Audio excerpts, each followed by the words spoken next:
Hi friends, flight risk 2025లో release అయిన ఈ అమెరికన్ సినిమా నా ఫేవరెట్ దర్శకుడు మెల్ గిబ్సన్ తీశారు. ఆయన సినిమాలంటే నాకు చాలా ఇష్టం. ఎందుకంటే ఆయన తీసిన అపోకలిప్టో, హ్యాక్సా రిడ్జ్ ఈ రెండు సినిమాలు నా మనసులో అలా ముద్రించుకుపోయాయి. ఇంకా ఆయన తీసిన ప్యాషన్ ఆఫ్ క్రైస్ట్ ప్రపంచం అంతటినీ కుదిపేసింది. అలాంటి గొప్ప దర్శకుడి నుంచి వచ్చిన సినిమా ఫ్లైట్ రిస్క్. ఈ సినిమా దర్శకుడు ఎవరో ఫస్ట్ తెలియక చాలాసార్లు చూద్దామని పక్కన పడేశా. అయితే ఈ సినిమాని తీసింది మెల్ గిబ్సన్ అని తెలిసిన తర్వాత అరే ఖచ్చితంగా ఏదో ఒక సూపర్ ఇంట్రెస్టింగ్ ఫ్యాక్టర్ ఏదో ఒకటి ఉంటుంది అనుకుని ఓపెన్ చేసి చూసా. మీరు నమ్మరు, నా అంచనాలన్నీ తల్లకిందులై పిచ్చెక్కింది నాకు. ఈ సినిమా ఎలా ఉందో ఇప్పుడు చూద్దాం.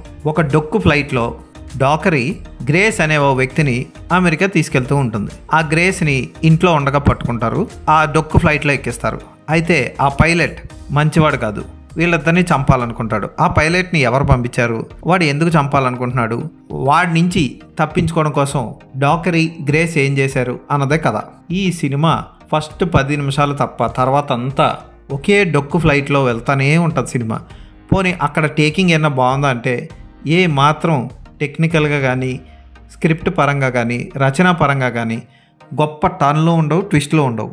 సినిమా చూస్తున్నంతసేపు మెల్ గిబ్సన్ ఏదో ఒక కొత్త ప్రయోగం చేస్తాడా, కొత్తగా ఏదైనా చూపిస్తాడా అని చూస్తూ ఉంటే ఏ మాత్రం నా ఊహలకు అందని ట్విస్ట్లు కాకుండా, నేను ఏం ఊహించుకున్నానో అలాంటివి రాకుండా చెత్తగా చప్పగా అలా సాగుతూ వెళ్తూ ఉంటుంది.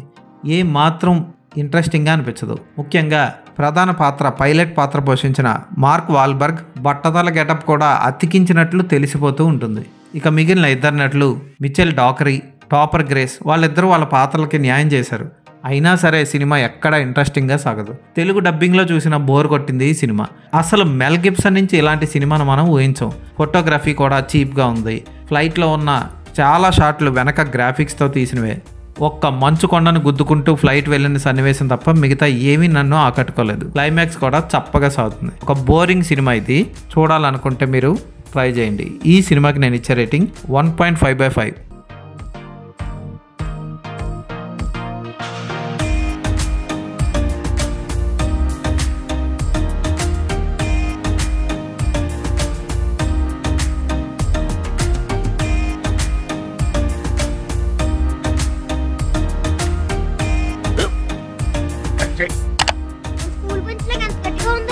కొట్రా, కొట్టు, పర్లేదు, కొట్టు.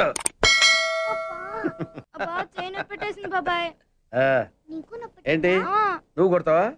కమా బిట్ మీ యార్. వాణ్ణి నేను కొట్టడం లేదమ్మా, వాణ్ణే నన్ను కొట్టమంటున్నాను. నువ్వేం కంగారు పడక్కర్లేదు. అడుగుతావేంటి?